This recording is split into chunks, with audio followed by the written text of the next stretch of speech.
Hello friends, स्वागत है आप सभी का आपके अपने चैनल आशीष प्रताप आरबीएल में।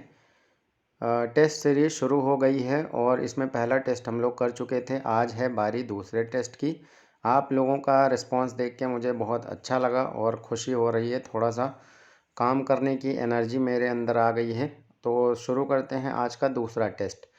हम लोग एक चैप्टर विशेष पे ज़्यादा ध्यान देते हैं जहाँ से क्वेश्चंस पूछे जाते हैं। अभी फ़िलहाल उस तरह से चल रहा है। फिर जैसे जैसे चैप्टर्स कंप्लीट होते जाएंगे फिर सारा जितना भी है मिक्स करके हम लोग क्वेश्चन बनाएंगे सारे चैप्टर से। लेकिन अभी फोकस एक चैप्टर पे रहेगा, बाकी क्वेश्चन आपको सारे चैप्टर्स के मिलेंगे।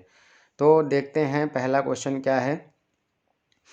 जैसे अभी हमने फोकस किया है हिंदी वर्णमाला वाले चैप्टर पे, क्योंकि दोनों ही एग्ज़ाम जो हुए हैं उनमें हिंदी वर्णमाला से आपके क्वेश्चंस पूछे गए हैं। तो इस पे ज़्यादा फोकस है, बाकी क्वेश्चंस रहेंगे हर चैप्टर के।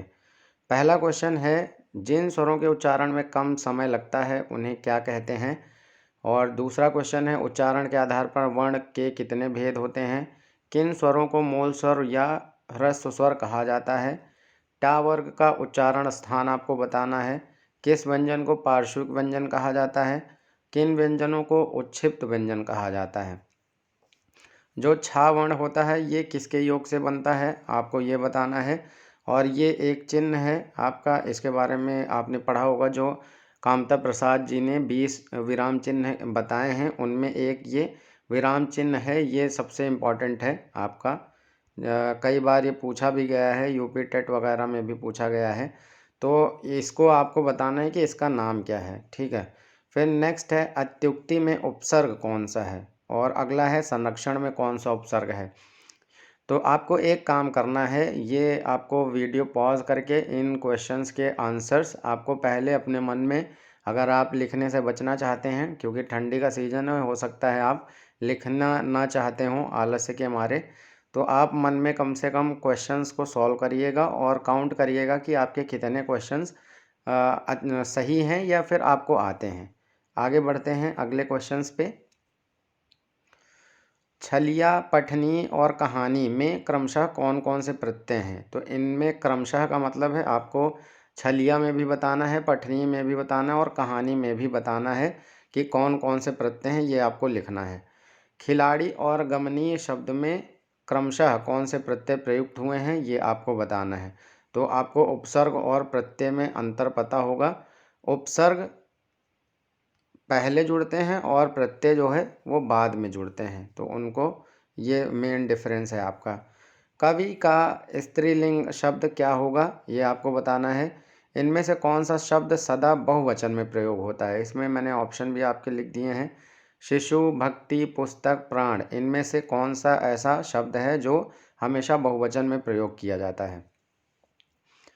फिर नेक्स्ट है, निम्नलिखित में से कौन सा शब्द पुल्लिंग है। आय, व्यय, नहर और लहर, ये आपके ऑप्शन है। इनमें आपको बताना है कि पुल्लिंग शब्द कौन सा है। फिर नेक्स्ट क्वेश्चन है, जिस वाक्य से आशीष के भाव का बोध हो उन वाक्यों को क्या कहा जाता है, ये आपको बताना है। अगला क्वेश्चन है, कुटज के रचनाकार कौन है। ये एक रचना है कुटज, आपको बताना है किसकी रचना है। फिर है नेक्स्ट, मधुलिका जयशंकर प्रसाद की किस कहानी की पात्र है। नेक्स्ट है, सोनार का तत्सम रूप क्या होगा, ये बताना है। कुम्हार का तत्सम रूप क्या होगा, ये बताना है। फिर मृग नयनी में कौन सा समास होगा, ये आपको बताना है। स्त्री पुरुष शब्द में कौन सा समास है, ये आपको बताना है। फिर नेक्स्ट है, रंगमंच पर पर्दे के पीछे का स्थान क्या कहलाता है। ये आपका वाक्यांश के लिए एक शब्द है। अगला है, चरण कमल बंदो हरिराई में कौन सा अलंकार है। और नेक्स्ट है लास्ट क्वेश्चन आपका, जिसके पास कुछ ना हो इसके लिए एक शब्द क्या होगा। तो सॉल्व करते हैं क्वेश्चंस। अब आपके आंसर्स की बारी है। पहले आप सारे क्वेश्चंस खुद से सॉल्व कर लीजिए, अब मैं आपको बताता हूँ आंसर्स। पहला क्वेश्चन था, जिन स्वरों के उच्चारण में कम समय लगता है उन्हें ह्रस्व स्वर कहते हैं, और ह्रस्व स्वरों से ज़्यादा समय जिनके उच्चारण में लगता है उनको दीर्घ स्वर कहते हैं। और दीर्घ से भी ज़्यादा उच्चारण में अगर जिनमें समय लगता है तो उनको प्लुत स्वर कहते हैं। तो ह्रस्व, दीर्घ और प्लुत स्वर, ये तीन होते हैं। तो यहाँ पे क्वेश्चन पूछा गया था ह्रस्व स्वर से संबंधित। नेक्स्ट है उच्चारण के आधार पर वर्ण के कितने भेद होते हैं? तो 2 भेद होते हैं। किन स्वरों को मूल स्वर या ह्रस्व स्वर कहा जाता है? तो ये 4 होते हैं। इन्हीं को मूल स्वर भी कहा जाता है, इन्हीं को ह्रस्व स्वर भी कहा जाता है। आ, ई, उ और री होते हैं।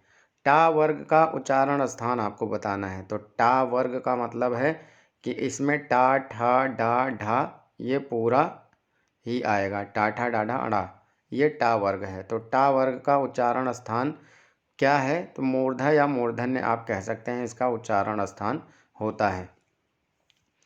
किस व्यंजन को पार्श्विक व्यंजन कहा जाता है? तो ला व्यंजन को पार्श्विक व्यंजन कहा जाता है। किन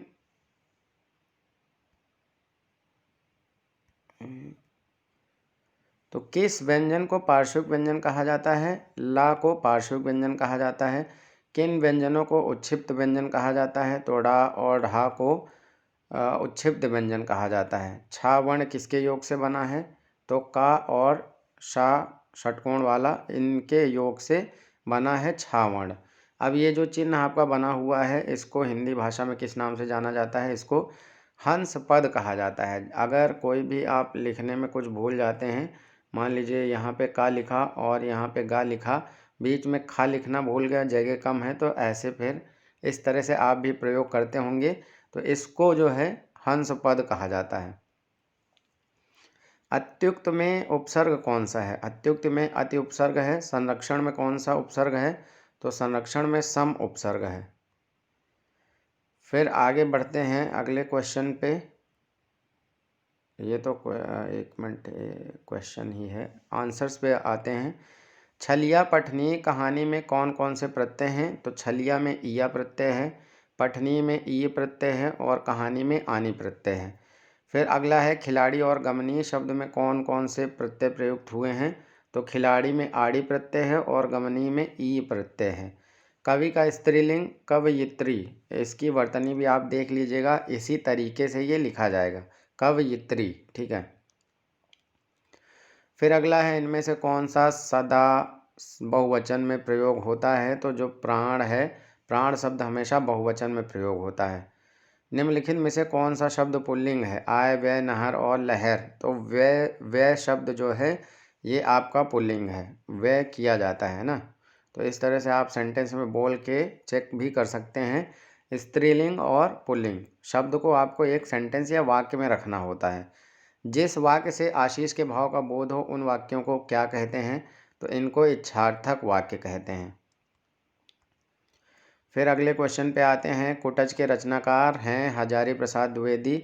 मधुलिका जयशंकर प्रसाद की किस कहानी के पात्र है? तो ये पुरस्कार की पात्र है। सोनार का तत्सम रूप क्या होगा? स्वर्णकार होगा। कुम्हार का तत्सम रूप कुंभकार होगा। मृगनयनी में कौन सा समास है? तो इसमें कर्मधारय समास है। स्त्री पुरुष शब्द में कौन सा समास है? तो इसमें द्वंद्व समास होगा। और रंगमंच पर पर्दे के पीछे का स्थान क्या कहलाता है? ये कहलाता है नेपथ्य। चरण कमल बंदो हरिराई में कौन सा अलंकार है? तो इसमें रूपक अलंकार है। जिसके पास कुछ ना हो उसको क्या कहा जाता है? उसको कहा जाता है अकिंचन। तो ये थे आज के आपके सारे क्वेश्चंस और आंसर्स। अब बारी है पिछले टेस्ट में जिन्होंने टॉप किया है, जैसा मैंने बोला था उनके नाम मैं आपको बताऊंगा। तो इसमें पहले हैं रवि कुमार, जिन्होंने ईमानदारी के साथ ही टेस्ट दिया होगा, ऐसी मैं उम्मीद करता हूं, क्योंकि आप अगर ऐसे स्कोर बताएंगे तो वो आप अपने साथ ही धोखा कर रहे हैं और मुझे भी वो अच्छा नहीं लगेगा। तो ईमानदारी से बताइएगा जो भी आपका स्कोर हो। पहला नाम है रवि कुमार का, इन्होंने हिंदी के टेस्ट पेपर में 24 आंसर सही किए थे। टोटल क्वेश्चन लगभग 27 थे। फिर दूसरा नाम है श्रद्धा का। श्रद्धा जो है लगातार सारे टेस्ट में इन्होंने अपने स्कोर्स भेजे हैं, तो मुझे लग रहा है कि ये ईमानदारी से तैयारी कर रही हैं और टेस्ट भी दे रही हैं। और लक्ष्मी शुक्ला जी हैं, इनका मुझे मैसेज अच्छा लगा। सर आपकी प्रीवियस वीडियो देखकर मेरे टेट में 118 मार्क्स आए थे, जो अभी जनवरी 2020 में हुआ था। तो आपको बहुत बहुत बधाई हो। और मैं भी अपने आप को बहुत अच्छा महसूस करता हूं जब ऐसे स्कोर्स आते हैं, वो भी पुरानी वीडियोस से। तो मैं नए वीडियोस में भी कोशिश करूंगा कि आप लोगों का इससे भी बेहतर स्कोर आए और आप लोग अपने जीवन में जल्द ही सफल हों। तो ऐसी आशा के साथ मिलते हैं नेक्स्ट वीडियो में। Thanks for watching.